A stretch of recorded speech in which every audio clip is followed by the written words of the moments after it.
Hello everyone, আমি প্রিয়াঙ্কা দে টাউটিরার। আজকে যে টপিকটা নিয়ে কথা বলবো সেটা হচ্ছে বিদ্বান এবং জ্ঞানী।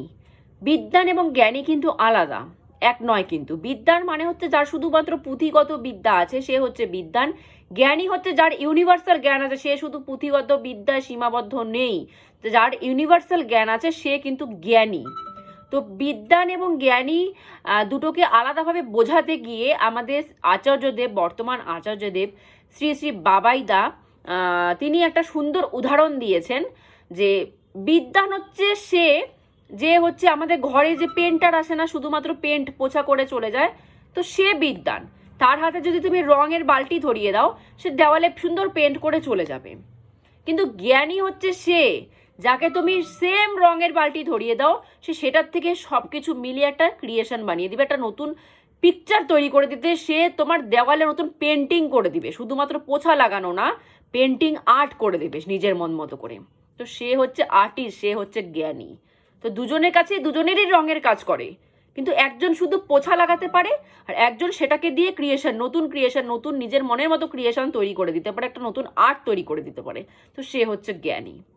তো বিদ্বান মানে হচ্ছে যে যার শুধু পুঁথিগত বিদ্যা আছে, সে শুধু রাট্টা মেরে পরীক্ষায় পাশ করে সার্টিফিকেট নিয়েছে, সে হচ্ছে বিদ্বান। যতটুকু পুঁথিতে লেখা ছিল অতটুকুই তার জ্ঞান আছে, তো সে বিদ্বান।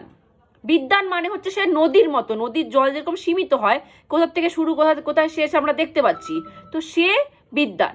আর জ্ঞানী হচ্ছে যে শুধু পুঁথিগত বিদ্যা না, সে ইউনিভার্সাল জ্ঞান টেনেছে।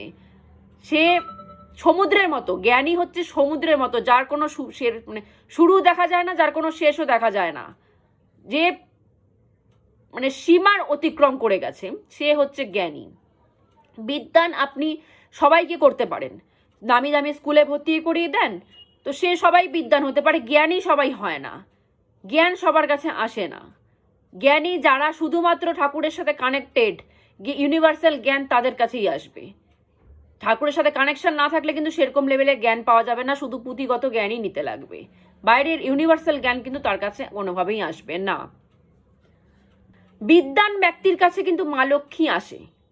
বিদ্বান ব্যক্তি কিন্তু পড়াশোনা করে ইনকাম করে সংসার চালাতে পারে, মা লক্ষ্মী ইনকাম করতে পারে, মা লক্ষ্মী আসে।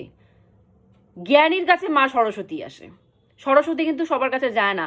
মা লক্ষ্মী কিন্তু ভুলে ভাটকে সবার কাছে চলে যেতে পারে, মা সরস্বতী কিন্তু সবার কাছে যায় না। মা সরস্বতী কিন্তু যাদের শুধু অরিজিনাল জ্ঞানী, মা সরস্বতী কিন্তু সব বিদ্বানদের কাছে যায় না।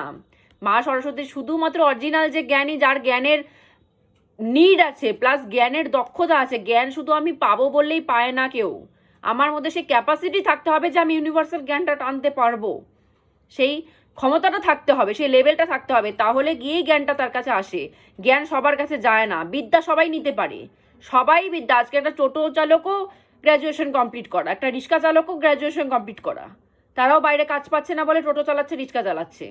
তো বিদ্যা সবার কাছে থাকতে পারে, জ্ঞান সবার কাছে থাকে না। জ্ঞান নেওয়ার মতো ক্যাপাসিটি সবার কাছে থাকে না, জ্ঞানের উপযোগী সবাই হয় না। তো মা লক্ষ্মী সবার কাছে থাকতে পারে, কম বেশি সবার কাছে থাকতে পারে। মা সরস্বতী সবার কাছে থাকে না, মা সরস্বতী সবার কাছে যায় না। মা সরস্বতী যারা অরিজিনাল জ্ঞানী, মা সরস্বতী শুধুমাত্র তাদের কাছেই যায়। এই জন্য আমাদের ঠাকুর পরমপিতা বলে গেছেন, সরস্বতীকে সবার আগে পুজো করো, মা সবার ওপরে, তারপরে সবাইকে পুজো করো। মা সরস্বতীর উপরে আর কেউ নেই, মা সরস্বতীকে প্রথম পুজো দাও, তারপর সবাইকে পুজো দাও। আর সরস্বতীকে এমন না যে আমি পড়াশোনা করছি তাই আমি সরস্বতী পুজো করব, আমার পড়াশোনা কমপ্লিট, আমার সরস্বতী পুজো করার দরকার নেই, না।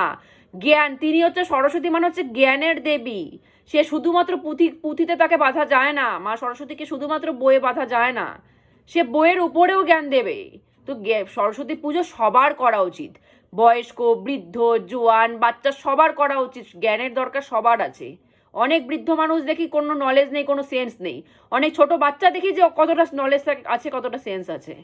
তো জ্ঞানের সাথে, বিদ্যার সাথে না বয়সের কোনো সম্পর্ক হয় না, যে বয়স্ক মানুষ বলেই তাদের জ্ঞান বেশি থাকবে, ছোট মানুষের জ্ঞান কম থাকবে, জোয়ান মানুষের কম জ্ঞান হবে, এরকম কোনো ব্যাপার নেই। মা সরস্বতী যে বয়স্ক মানুষের কাছে যাবে, ছোট মানুষের কাছে আসবে না, কম কম বয়স্ক মানুষের, এরকম কোনো ব্যাপার নেই। যে জ্ঞানের অধিকারী মা তার কাছেই যাবে, তার এজ কোনো ফ্যাক্টর করে না, মায়ের কাছে কোনো এজ ফ্যাক্টর করে না। তো সবার করা উচিত সরস্বতী পুজো, ছোট বাচ্চার থেকে শুরু করে বৃদ্ধ মানুষের সবার সরস্বতী পুজো কিন্তু ঘরে মায়ের সাধনা কিন্তু করা উচিত। তো আজকের মতো এখানেই স্টপ করলাম। জয় গুরু।